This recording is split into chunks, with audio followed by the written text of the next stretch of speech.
Perkenalkan, nama saya Elma Eviana, mahasiswa Prodi D3 Kebidanan Samarinda Politeknik Kesehatan Kementerian Kesehatan Kalimantan Timur.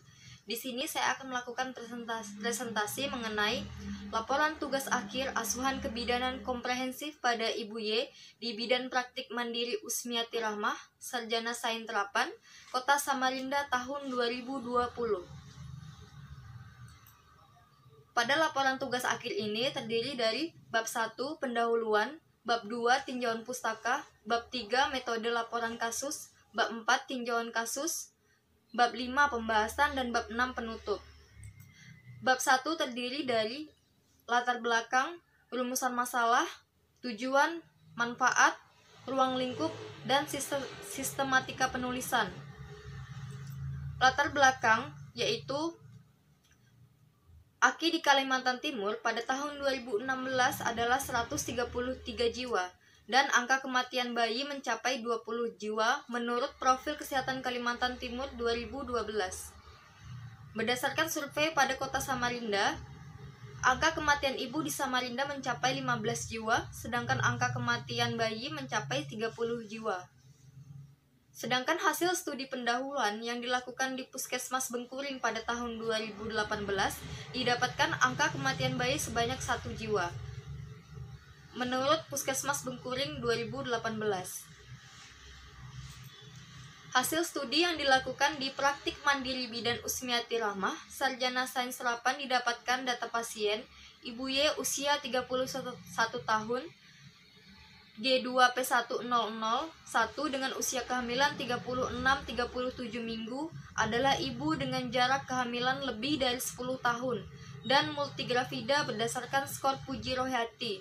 Hal tersebut termasuk ke dalam kehamilan resiko tinggi dengan skor 6. Kemudian bab 2 terdiri dari konsep dasar teori dan konsep dasar manajemen asuhan kebidanan. Konsep dasar teori terdiri dari teori kehamilan, persalinan, bayi baru lahir, nifas, neonatus, dan akseptor KB.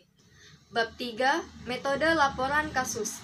Terdiri dari jenis karangan ilmiah, lokasi dan waktu, subjek kasus, teknik dan pengumpulan, serta analisis data, instrumen, dan kerangka kerja. Jenis karangan ilmiah, laporan tugas akhir atau continuity of care dilaksanakan secara komprehensif dan berkesinambungan dengan menggunakan 7 langkah Varney kepada klien hingga ditemukan diagnosis, prognosa, dan pemberian bantuan yang tepat. Lokasi dan waktu akan dilaksanakan di Praktik Mandiri Bidan Usmiati Rahmah, Sarjana Sains Terapan, mulai Januari hingga Mei 2020. Subjek kasus dalam penelitian adalah Ibu Y usia 31 tahun dengan usia kehamilan 36-37 minggu, G2P10001. Bab 4, pemeriksaan ANC1 pada tanggal 14 Februari 2020 pukul 17.25 WITA di Praktik Mandiri Bidan Usmiati Rahmah, Sarjana Sains Terapan. Alasan datang periksa, ibu ingin memeriksakan kehamilannya. Keluhan ibu yaitu ibu mengatakan perutnya mengalami kram. Riwayat kesehatan ibu dan keluarga tidak ada riwayat penyakit menurun atau menular. HPHT tanggal 30 bulan 5 2019. Tafsiran persalinan tanggal 7 bulan 3 2020. Keadaan umum ibu yaitu baik. Tekanan darah 100/70 mmHg, nadi 79 kali per menit, pernapasan 18 kali per menit, suhu 36,6 derajat Celcius. Berat badan ibu sebelum hamil adalah 46 kg dan berat badan saat ini adalah 60 kg. Pemeriksaan fisik, pada mata ditemukan konjungtiva pucat, payudara sudah terdapat pengeluaran kolostrum. Pada abdomen, TFU 30 cm dengan Leopard 1 teraba lunak, kurang melenting dan kurang bulat atau bokong bayi. Leopard 2 terdapat bagian keras memanjang seperti papan pada sisi kiri, yaitu punggung janin. Leopard 3 pada SBE teraba keras bulat dan melenting, yaitu kepala janin. Leopard 4, kepala janin sudah masuk pintu atas panggul secara konvergen. Denyut jantung janin 132 kali per menit, dengan tafsiran berat badan janin yaitu 2.790 gram. Data rekam medis yang didapatkan pada Puskesmas Sempaja sebelumnya yaitu HB 13,4% gram per DL.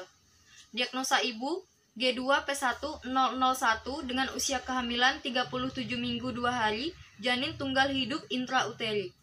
Penata laksanaan yang diberikan pada ANC1 yaitu mengenai tanda bahaya kehamilan pada trimester 3, serta memberitahukan pada ibu untuk mengurangi aktivitas dan pekerjaan berat yang menambah keluhan nyeri perut dan kram pada ibu, serta menganjurkan ibu untuk kembali kunjungan ulang 1 minggu kemudian.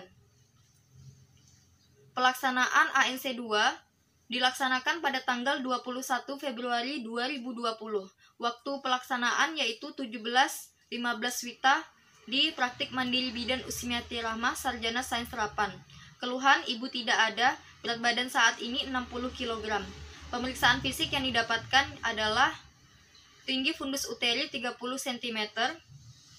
Pelaksanaan ANC2 dilaksanakan pada tanggal 21 Februari 2020. Keluhan ibu tidak ada, berat badan saat ini 60 kg. Pemeriksaan fisik yang didapatkan adalah tinggi fundus uteri 30 cm dan Leopard 4, kepala janin sudah masuk pintu atas panggul secara konvergen. Denyut jantung janin 133 kali per menit dan tafsiran berat badan janin adalah 2.790 gram. Diagnosa G2P1001 dengan usia kehamilan 38 minggu 2 hari, janin tunggal hidup intrauteri. Penata laksanaan yang diberikan pada asuhan neonatal care kunjungan kedua yaitu mengenai kontrasepsi dengan menggunakan alat bantu pemilihan keputusan atau ABPK serta tanda-tanda persalinan. Asuhan intranatal care terdiri dari kala 1, 2, 3, dan 4. Tanggal pengkajian yaitu 24 Februari 2020, waktu pelaksanaan pukul 23.10 WITA. Tempat pengkajian di Praktik Mandiri Bidan Usmiati Rahmah Sarjana Sains Terapan. Pada kala 1, ibu mengatakan perutnya terasa mules sejak pukul 22.50 WITA.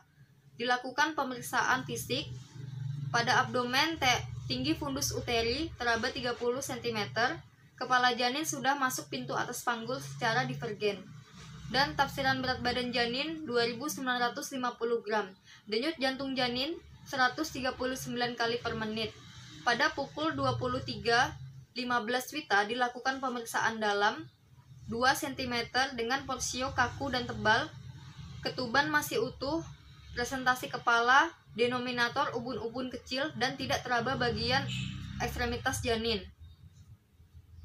Kala 2, ibu Y merasa ingin meneran pada saat terjadi kontraksi. Lakukan pemeriksaan dalam kembali, didapatkan hasil pembukaan 10 cm, ketuban jernih dengan presentasi kepala dan denominator ubun-ubun kecil. DJJ 147 kali per menit dengan HIS 4 kali dalam 10 menit dengan durasi 50 hingga 60 detik. Tidak ada lilitan tali pusat dan bayi lahir spontan pada pukul 07.28 WITA. Kala 2, ibu Y berjalan selama 28 menit. Kala 3, ibu diberikan suntik oksitosin 10 unit secara IM. Keadaan umum ibu baik dengan tinggi fundus uteri sepusat dan fundus menumbung. Kandung kemih kosong serta kontraksi ibu baik. Terdapat tanda-tanda pelepasan plasenta yaitu adanya semburan darah, tali pusat memanjang. Plasenta lahir pukul 7.37 WITA dan segera dilakukan masase uterus selama 15 detik hingga uterus mengeras. Lama kala 3 berlangsung selama kurang lebih 9 menit. Kala 4, plasenta lahir lengkap. Terdapat robekan jalan lahir grade 2 sehingga segera dilakukan penjahitan. Pendarahan ibu yaitu kurang lebih dari 150 cc dengan tinggi fundus uteri sepusat dan kontraksi ibu baik. Pada kala 4 dilakukan observasi 2 jam postpartum. Asuhan bayi baru lahir. Bayi ibu Y lahir spontan pada tanggal 25 Februari 2020 pukul 07.28 WITA. Keadaan bayi baik dan normal. Saat lahir, bayi segera menangis kuat, bergerak aktif, dan warna kulit bayi kemerahan. Berat badan bayi yaitu 2.900, panjang badan 49 cm, lingkar kepala 32 cm, lingkar dada 33 cm, lingkar perut 32 cm, dan lila 10 cm. Pada pemeriksaan fisik bayi, didapatkan hasil pemeriksaan dalam keadaan normal dan tidak ada kelainan kongenital. Bayi telah diberikan IMD selama 1 jam. Diagnosa yaitu neonatus cukup bulan sesuai masa kehamilan. Asuhan pada masa nifas terdiri dari kunjungan nifas pertama, kedua, dan ketiga. Pada kunjungan nifas pertama, yaitu dilaksanakan pada 6 jam hingga 3 hari. Waktu pelaksanaan 25 Februari 2020 pukul 13.15 WITA di Praktik Mandiri Bidan Usmiati Rahma Sarjana Sains Terapan. Kunjungan nifas pertama dilakukan 6 jam setelah persalinan. Keluhan, ibu mengatakan perutnya masih terasa mules, keadaan umum ibu baik, tekanan darah 110/80 mmHg, nadi 80 kali per menit, pernapasan 20 kali per menit, suhu 36,5 derajat Celcius. Genitalia terdapat jahitan pada perineum, tidak ada tanda-tanda infeksi atau reda. Pengeluaran lohea yaitu rubra dengan darah kurang lebih 5 cc. Pada kunjungan nifas pertama diberikan KIE tentang personal hygiene dan nutrisi pada ibu nifas serta cara menyusui yang benar. Kunjungan nifas kedua dilaksanakan pada 4 hingga 28 hari. Waktu pelaksanaan tanggal 3 Maret 2020 pukul 17.35 WITA di Praktik Mandiri Bidan Usmiati Rahma Sarjana Sains Terapan. Kunjungan kedua dilakukan 7 hari setelah persalinan dengan keluhan puting payudara ibu lecet, keadaan ibu baik, tekanan darah 110/70 mmHg, nadi 87 kali per menit, pernapasan 19 kali per menit, suhu 36,5 derajat Celcius. Pada abdomen teraba tinggi fundus uteri, 2 jari di atas pusat, posisi uterus telah berada di tengah.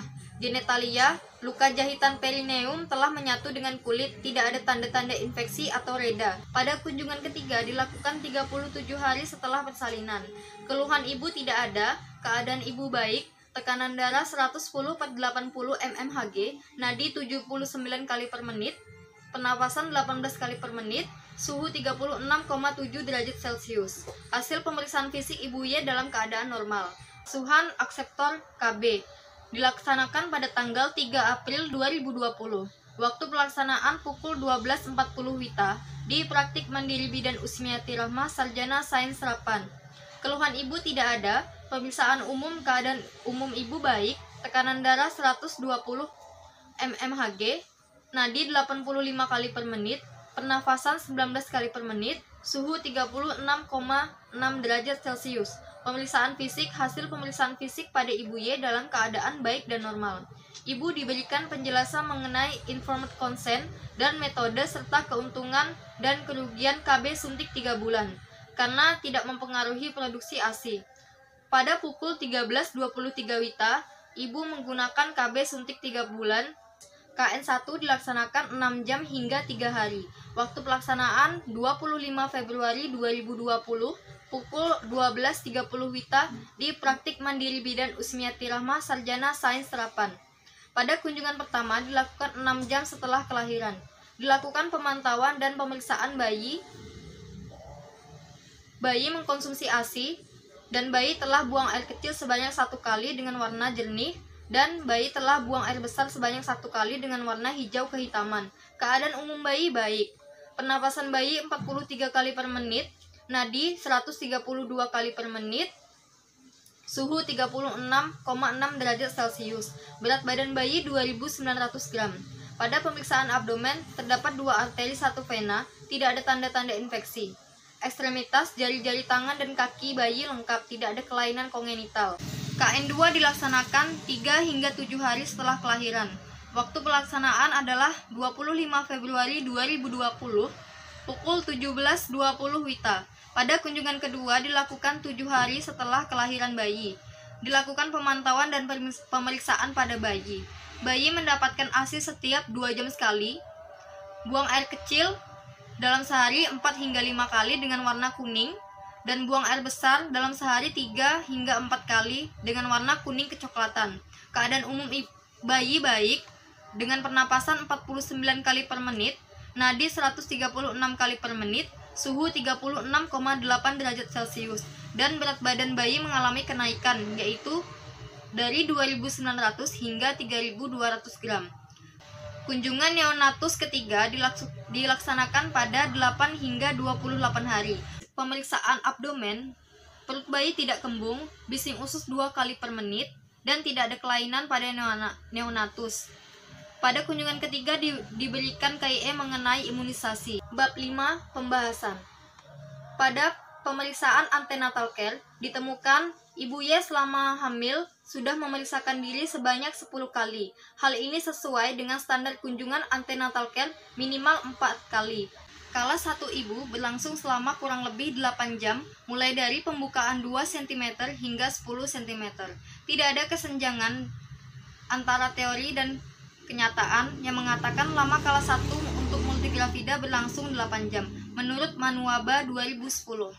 Pada kala 2, ibu merasa ingin meneran saat kontraksi serta keluar lendir bercampur darah. Tanda-tanda persalinan yang dirasakan ibu sesuai dengan teori menurut Mohtar 2013. Kemudian mahasiswa melakukan pertolongan persalinan sesuai dengan ketentuan langkah persalinan normal. Dan kala 3 ibu berlangsung selama 9 menit dengan keadaan plasenta ibu lahir lengkap, serta dilakukan 2 jam postpartum pada kala 4. Bayi baru lahir. Bayi Ibu Y masuk dalam kategori bayi baru lahir normal dikarenakan hasil pemeriksaan fisik bayi normal dan berat badan bayi normal. Postnatal care.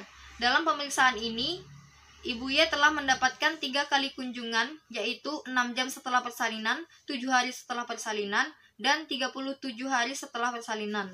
Hal ini sesuai dengan masa nifas terdapat 3 kali kunjungan. Neonatal care. Dalam pemeriksaan ini, neonatus telah mendapatkan 3 kali kunjungan, yaitu 6 jam setelah persalinan, 7 hari setelah persalinan, dan 25 hari setelah persalinan. Berat badan bayi mengalami kenaikan sebanyak 800 gram dari pemeriksaan fisik sebelumnya, yaitu 2.900 gram menjadi 3.700 gram. Bab 6. Penutup. Setelah penulis melaksanakan asuhan kebidanan secara komprehensif dan berkesinambungan melalui studi kasus continuity of care pada Ibu Y mulai dari kehamilan, persalinan, bayi baru lahir, nifas, neonatus, dan KB di praktik mandiri bidan Usmiati Rahmah Sarjana Sains Harapan, maka dapat ditarik kesimpulan bahwa pentingnya melakukan asuhan kebidanan secara komprehensif adalah sebagai deteksi dini untuk mengurangi faktor-faktor risiko yang dapat terjadi selama kehamilan, persalinan, bayi baru lahir, nifas, neonatus, dan KB. Sekian presentasi dari saya. Mohon maaf apabila terjadi kesalahan. Saya tutup. Wassalamualaikum warahmatullahi wabarakatuh.